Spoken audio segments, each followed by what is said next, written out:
Welcome to Vivid Talk. I'm your host, Gwen Witherspoon, and I am the Principal and Chief Visionary Officer of Adam Red, an Atlanta branding agency. I'm a brand strategist and a Better Life Coach.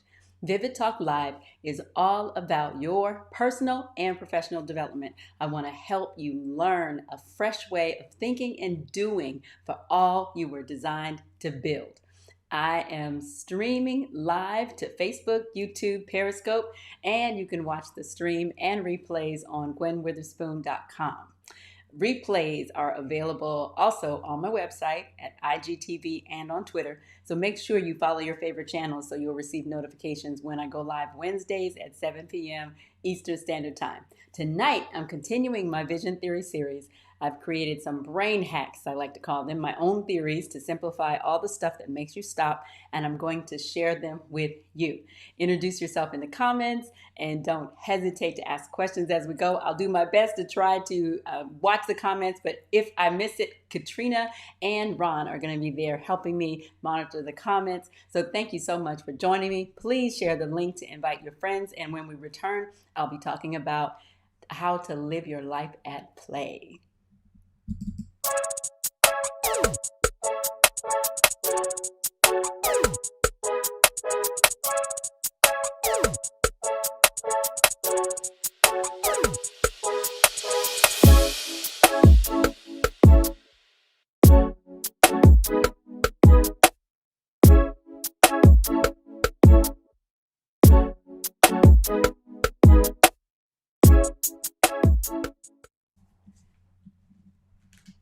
So welcome back. Make sure you are following at Gwen Fuchsius on Instagram, Twitter, Facebook, Periscope, and Gwen Witherspoon Coach on YouTube.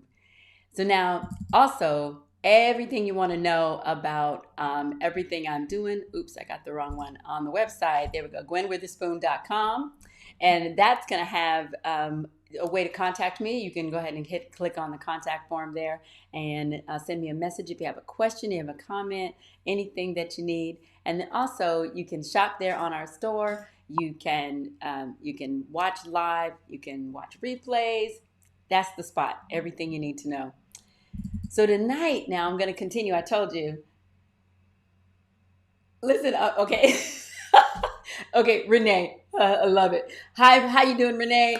Good to see you again. I love my hair. Girl, you the Coco Bella queen. I need my Coco Bella, so I have to place my order. So I'm gonna say it I'm gonna say it again publicly so that I'll be held accountable. Every time I wet my hair in the morning, I think of Coco Bella.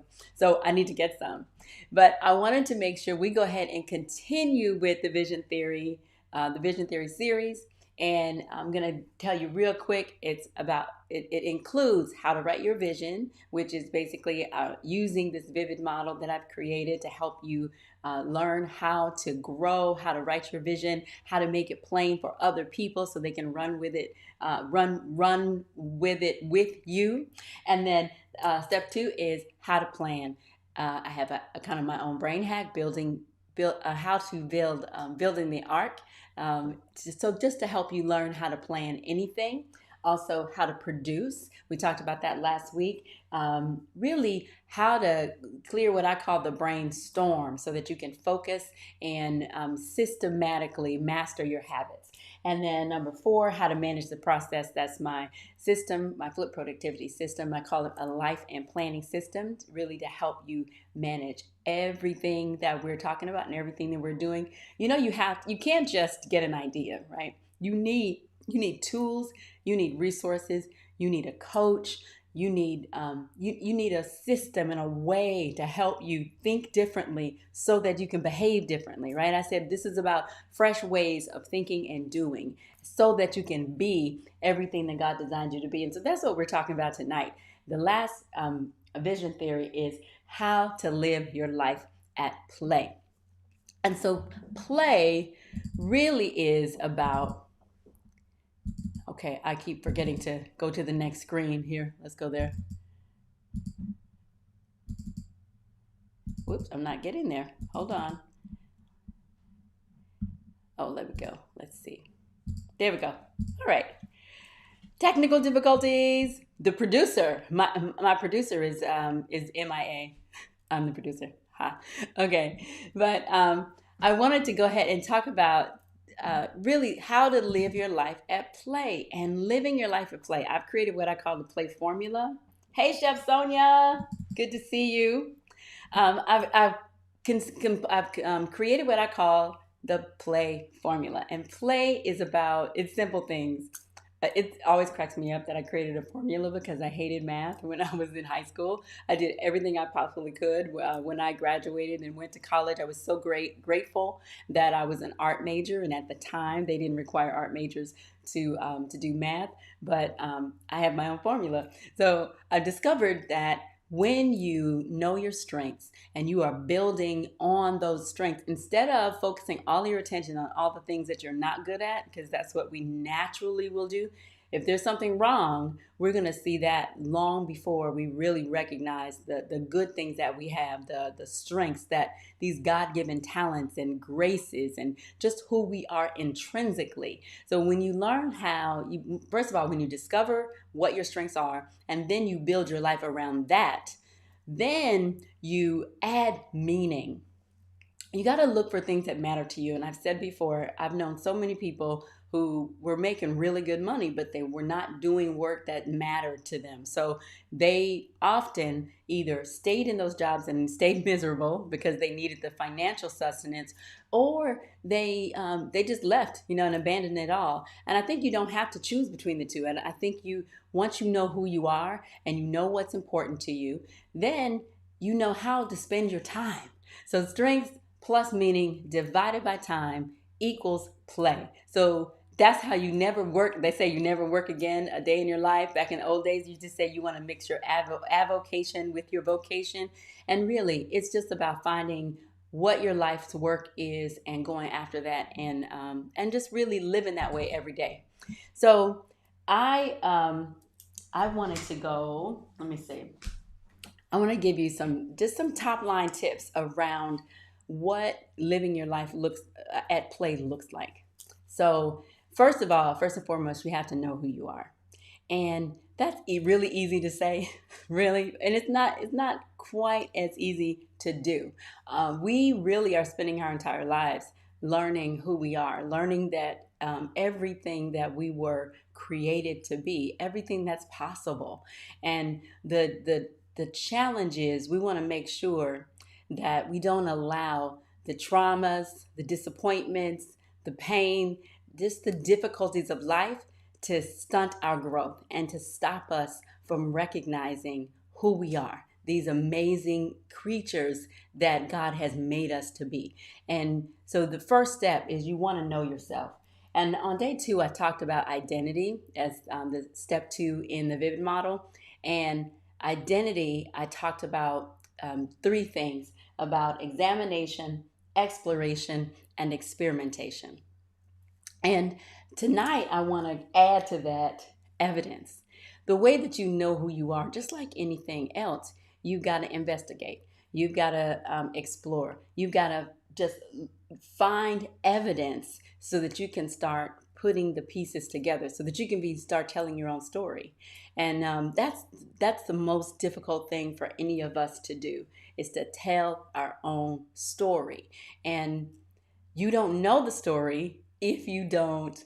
You gotta hear it. You gotta study it. You have to learn it. You have to embrace it, right? You have to identify the things that really matter to you, and you're only gonna do that with some effort.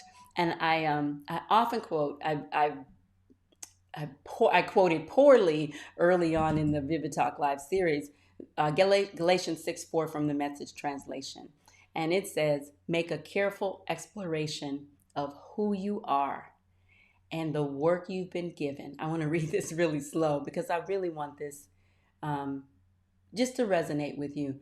Make a careful exploration of who you are and the work you have been given. You have been given a specific work to do. And then you have to sink yourself into that.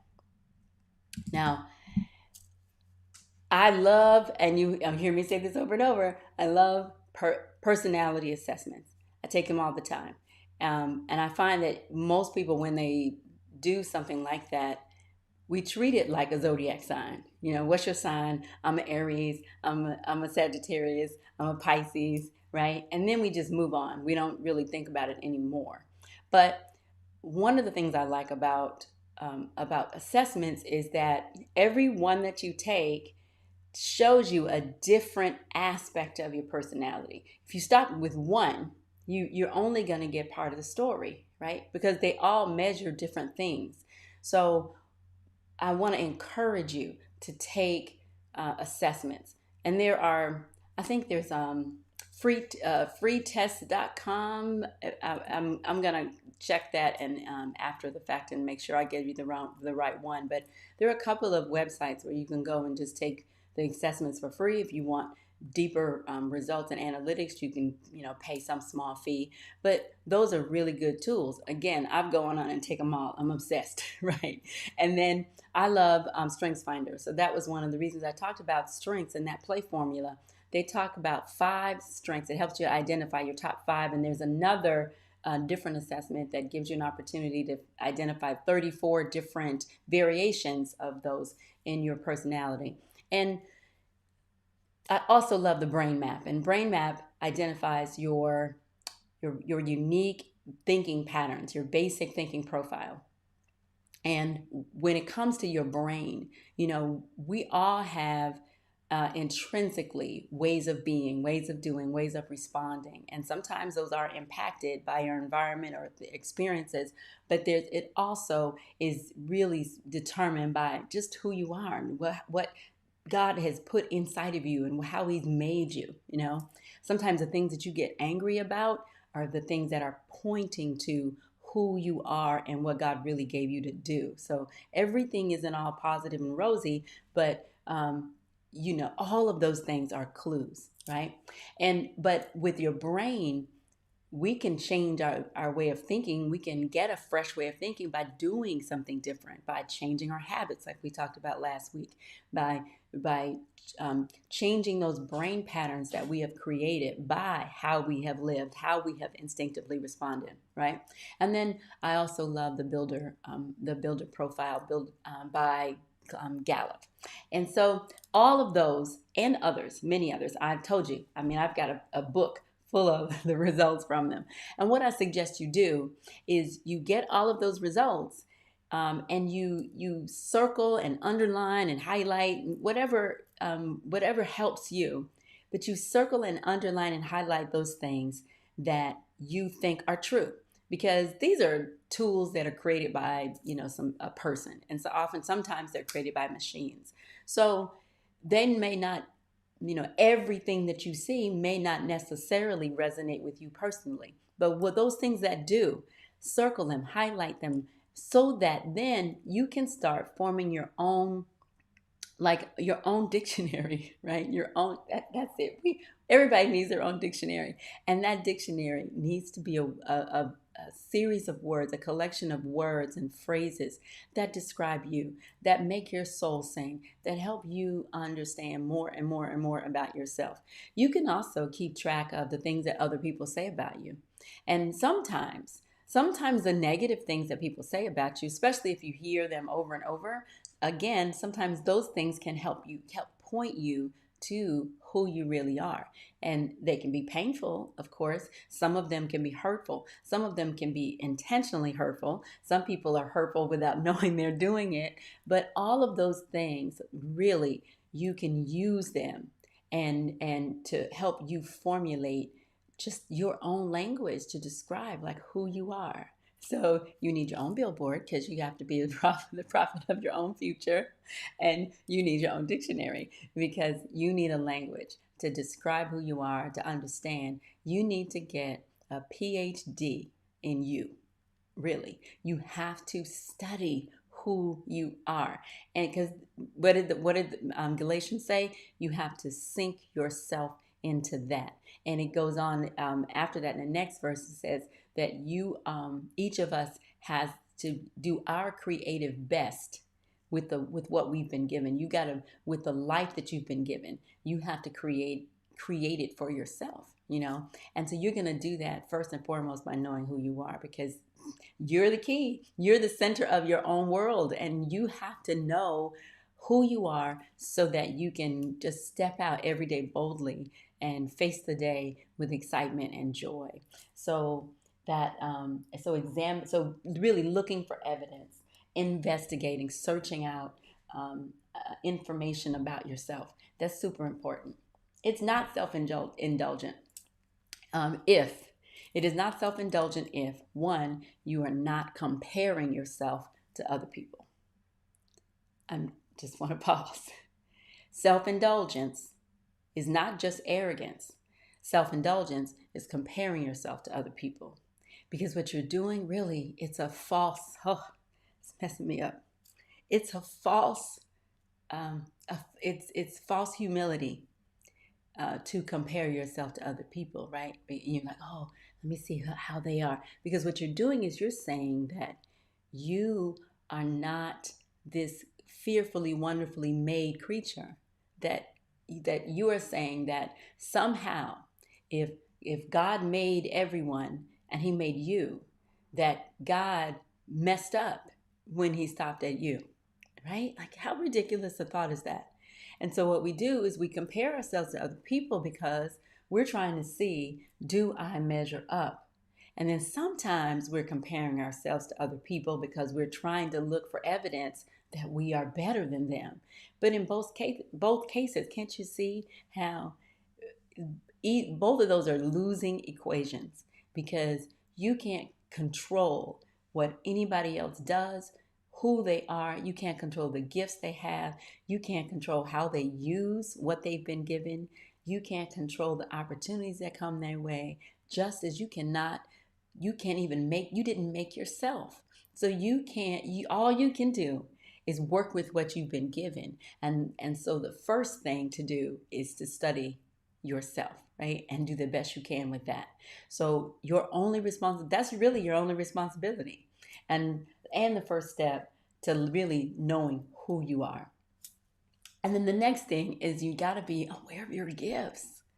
And I can't tell you how many times I've heard people say, I don't have any gifts. And again, that is not true, because you are saying, I am so special that everybody else got gifts and I didn't. That's, again, doesn't it sound stupid when it comes out of my mouth? I'm sorry. I'm not calling you stupid. No, I'm not at all. I'm calling that idea very silly. It's the lie, one of the lies that we tell ourselves. I'm not gifted. I'm not good at anything. I don't know what my purpose is. I don't know what I'm supposed to do. Well, you may not know, none of us know fully what our purpose is, but we all have a purpose. We all have gifts and abilities and talents, and we've been given specific gifts because we have a specific work to do, right? Like if I needed you to plant a garden, and I said, okay, I need you to go plant this garden for me, but then I give you pots and pans, right? And I don't give you a shovel, and I don't give you the green thumb, right? I don't give you the ability or the tools that you need to do that. That wouldn't be a fair expectation, right? For you to be able to finish that. And so it's the same way with God. If God has put you on the earth and given you a purpose and given you work to do, and giving you gifts and talents and abilities, He's not going to give you gifts and talents and abilities that you do not need. He's going to give you exactly what you need to accomplish the task, to finish your assignment. That's it. It's so logical. But we allow just the noise around us, the noise coming from the inside of us, our own fears, our own insecurities. We allow those things to really just keep us in darkness, to lie to us, to help. And then we nurture it, and we spend more time sinking ourselves into that than we do into sinking ourselves into discovering who we really are, right? And right, Ron says, Muhammad Ali said, I'm the greatest. And that's true. And I think, again, and I loved it that he used Muhammad Ali, because every time you heard him talk, he was just talking about how beautiful he was, how pretty he was, right? And of course, in his arena, when he stepped into the arena, he needed to have superhuman strength and confidence and all that to really deal with his opponent. And you got to remember, you have an opponent, whether you know it or not. And that opponent is doing everything he can, not just to stop you, but to kill you. And he wants to steal not just your things, your natural things, your possessions. He wants to steal your destiny. He wants to steal. He wants to steal your influence. He wants to destroy the gift on the inside of you. He wants to destroy the gift on the inside of you, because the gift on the inside is intended to set other people free.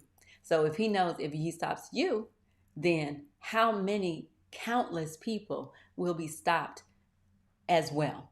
And so it's really imperative that you figure out what your gifts are. And really, I heard somebody talk about the fact that there is one really central gift, right? There are other abilities and talents, but there's one gift. And I love making charts. And so one of the charts I made is, let me see, I'll tell you about this one. This kind of comes out, or this does come out of, I didn't do a slide for it, but out of Romans 12 and through Romans 12, 6 through 8. And that talks about gifts, and some people call them the motivational gifts. And I like that phrase because that speaks to core intrinsic motive, that gift that is a core intrinsic motivation, the thing that makes you move. And so for me, I'll give you a hint that there are, for me, it's leadership, right? There are 7 that are listed, that are spoken of in those verses, and one is prophecy. And I think you could even you can interpret prophecy as insight, and service, teaching, encouraging, giving, leading, and mercy. And so my strongest gift is leadership, right? And so my job is to invest myself into that completely. And then there's all these other things that I can add to that. I can increase. There's other aspects of my personality that I can develop in pursuit, in the quest for making sure that I'm good at that.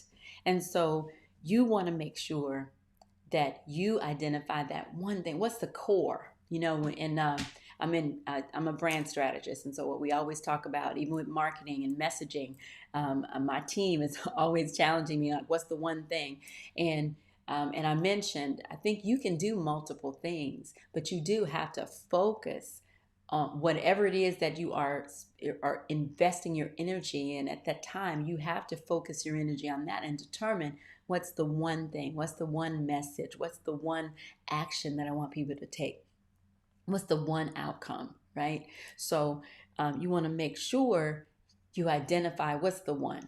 And we all have dimensions to our personality. We're not one dimensional. So you and I, we both have some measure of all of the gifts. We have the ability to function in any of them at any given time, but there is one that is the core, the center. It's the foundation of who you are and your personality. And you can take that. It's like a transferable skill.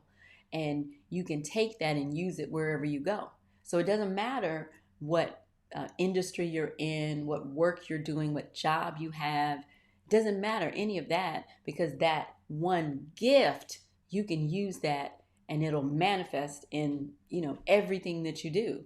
And once you really master that, you master the habit of building on that strength, and using that gift skillfully, then you're going to see, you're just going to watch your life transform. And so And I want to make the point that that whole transformation in that process, when I talk about play, living your life at play, living your life at play is not living your life at ease.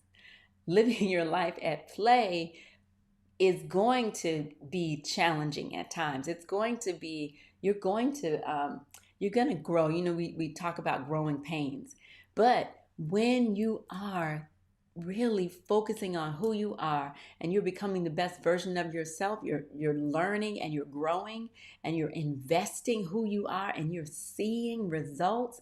That is pain that produces. I talked about that before, because not doing it, not focusing and growing and learning and understanding and really understanding your gifts, then that is kind of by default, you're choosing pain that destroys, because you don't want to get, and I think I mentioned this too before as I was leading up to launching Vivid Talk Live.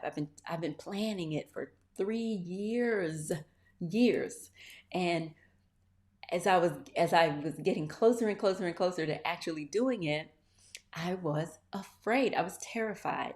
And I found that the terror had to subside, because I thought, I do not want to have to stand before God and say, I didn't do it because I was afraid. So your gift is demanding a return. And so you are responsible for figuring out what it is. What it is, and then what are your secondary gifts, and how do those work together, and how do those gifts make you respond in any given situation? There's a book that I love also called Discover Your God-Given Gifts. It's by Don and Katie Fortune. You must get it, because it's almost like my Bible of gifts. And because it walks you through just systematically. It was written by somebody who also has a gift of leadership. And so that's probably one of the other reasons that I like it. But it's a really great way to, you got to dig in, because it's like seven quizzes within the book, and plus all of the explanation, which is fabulous. And then there are 100 questions per gift category. So you want to take some time in it, and really read the descriptions and answer your questions based on the descriptions, like in context, so that you get the most accurate result. But it's a fabulous, fabulous resource. You can even use it if you have children. You can kind of use that to examine what gifts your children will have as well. That's going to be super important for them to know who they are. Can you imagine what would your life be like now if, when you were 6, 7, 8, 9, your parents knew what your giftings were, and they were pushing you and nurturing you so that you could develop them? How powerful. So it's not too late. It never is. So but I want you to make a decision. If you haven't already, if you don't know, if you don't have an understanding, or if you just want a deeper understanding, because that's what this is about. You got to sink yourself into it so that you can really be aware and understand how to skillfully use your gifts. The other thing is, you need to be committed to your purpose. Committed.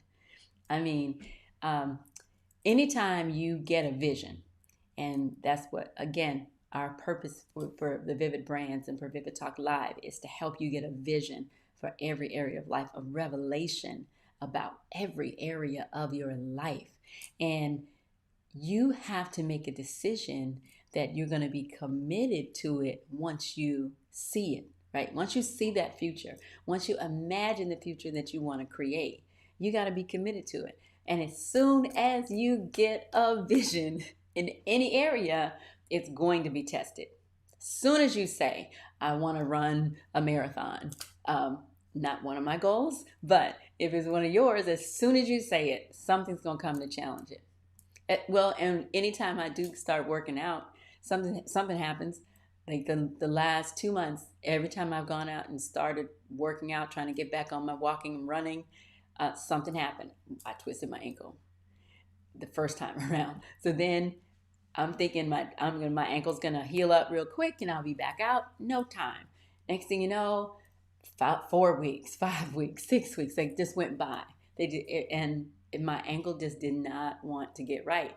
So the if I didn't have a vision for my health, and if I didn't understand, if I hadn't examined what makes me stop, how I got off track before, then when I saw that happen, it would be, and as the time just creeped by, it would have been that much easier for me to just go, I got too much to do. I won't do it. But I did just get out. I thought, okay, it's been long enough. I need to go out. I need to test this ankle. I need to at least walk and see. And so you have to know that difficulties and obstacles and setbacks and all those things, that's all part of the process. Because if you didn't have those things, you'd have no reason to do anything differently. I mean, you think about this pandemic and this civil rights issues and the economic crisis and all of these things that we are dealing with now all at one time around the entire globe. And all of those things really, they have an opportunity to make us better. And as difficult as they may be, and as heartbreaking as so many of these stories are that we're hearing about families who are impacted directly by just the intensity of it all, and for those whose family members have lost their lives, or those who are fighting for their lives, all of those things are they're just devastating. They have the potential to totally stop you in your tracks, and they also have the opportunity to help you become the best version of yourself that you could ever be. And so we are responsible for how we respond. And hopefully you are surrounded by people that can help you and support you, and whenever you go through something like that. But bottom line, and I told you, Katrina and I were talking about this when the pandemic and everything hit. You know, the people who know themselves, those are the ones in tragedy, in difficult times. Those are the ones who can pivot faster, who can recover, who can come back stronger. Those are the ones who can celebrate and sing and believe even in the midst of the unthinkable, right? And so really being committed. And that commitment has to be you have to be laser focused. You have to decide, like, I've got a vision for what's ahead of me. And so nothing is going to stop me. And when you have vision, that's what I've discovered even as a business coach, is that the entrepreneurs who have vision, those who literally physically cannot open their doors, and now we're threatening with all the uptick in cases, we're looking at possibly more shutdowns. But those businesses, those business owners are resilient. How many? I mean, they're looking for ways to stay in business. They're looking for ways to continue serving their communities. Some restaurants have completely changed and just changed what they were doing and made sure they were distributing food instead of charging for it, or instead of having, restaurants full of people. So commitment is vital. It is a vital step to your purpose. It's vital to be committed to to understanding who you were designed to be. That's imperative. And then the next thing is, you have to grow and develop, right? You have to. And so how do you feel when it seems like you are not progressing in life? When you look up and all of a sudden you feel like life's passed you by. How does that feel? And we've all been there, right? Even if you might be there now, you might have been there last week, it might have been years, but the bottom line is we all get there. And so when you feel like everything is passing you by, that's because you're not growing and changing, that you somehow allowed yourself to get stagnant. And so what we have to do is be committed to growing and to developing. How do you build muscle? I only have ideas about it. I don't know exactly, but you've got to exercise. You've got to use the muscles, right? You've got to build your strength through resistance, right? So you have to learn how to press back against anything that's going to try to come at you to keep you from learning, to keep you from progressing, to keep you from moving forward. I heard somebody say, if you're not moving forward, you're going backward. And that's because the world is going to keep going. Time keeps moving. So if you're not moving with it, if you're not moving ahead of it, if you're not growing and changing, then you're going backwards. And eventually, because you weren't designed for that, eventually it's going to impact how you feel about yourself. So what we have to do is make sure that we have a focus on growth and development, and what do I need to learn next? What do I need to change? And we all kind of fall into our own routines and our own habits. And sometimes those habits aren't the best, right? But you have to really learn how to discipline yourself, make a decision, And I found that when I was younger, I was a whole lot more disciplined. If I decided I was going to work out, I'm still that way. If I decide I'm going to do something, I do it. But I find that it's harder. When I was younger, I could make a decision and it was really pretty simple. I could stay on track and I was cool. I'll get it done, make it happen, celebrate. Everything was great. But I find now that as I get older and older and older and older, I get more set in my ways. And I joke with my friends and I say, I really need to be watched. And I do. And so what I find that for me, that means that really I have to tell somebody, make myself accountable so that I will not fall back, so that I will be able to stay on track and to grow and to continue reaching for those goals and doing the right things, the things that I know that are going to make me the best version of myself, so that I can be useful to somebody else, so that I can finish the work that I've been called to do. And then the last piece is you want to make a difference. And some people, like I think I'm an extrovert. I think I'm probably more, people think of me as more of an extrovert than probably I really am, but I am comfortable being in front of people, being around people. I enjoy people. I enjoy being in leadership, all those things, because that's right, it's my gift, right?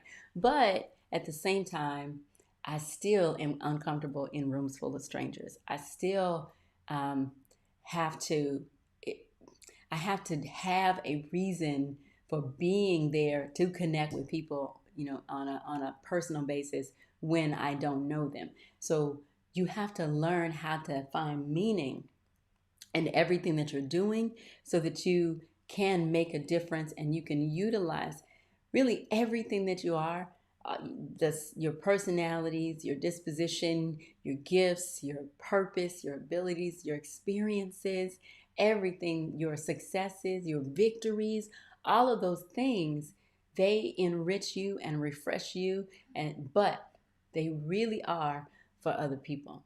We really are here to change other people's lives, but you got to start with your own. And I think when we come out of this whole pandemic situation, please, hopefully soon, I think that when we come out, we'll have a greater appreciation for each other. I know I do. The few times I've been out and I've seen my friends, it's been amazing. It's just been so sweet. Like being able to see them on Zoom and see them on video is great. It's convenient, and that's better than nothing. But oh man, being in their presence is priceless. And so we have to realize that as difficult as it can be to deal with people, especially family and people close to you, the reason that we're here is for each other. And so you have to figure out how can you make a difference? Because giving is really more. Most time you get more out of giving than the person, the recipient of the gift gets. Haven't you? I love during the holidays. I love just really going overboard and wrapping up packages special and really thinking about what that gift I'm giving to that person and how they're going to feel and all of that. And so I end up getting more out of giving the gift, just going through that entire process. And you got to understand that your entire life is a gift. You are here for a very specific purpose.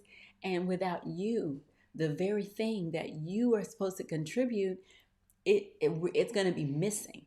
So the very thing you think you need, the thing that you wish would happen maybe in your neighborhood, the thing that you feel like is missing in your family, what you see as a deficiency in your job, in society, that you see that because you have a purpose, you have a part in changing that and making a difference.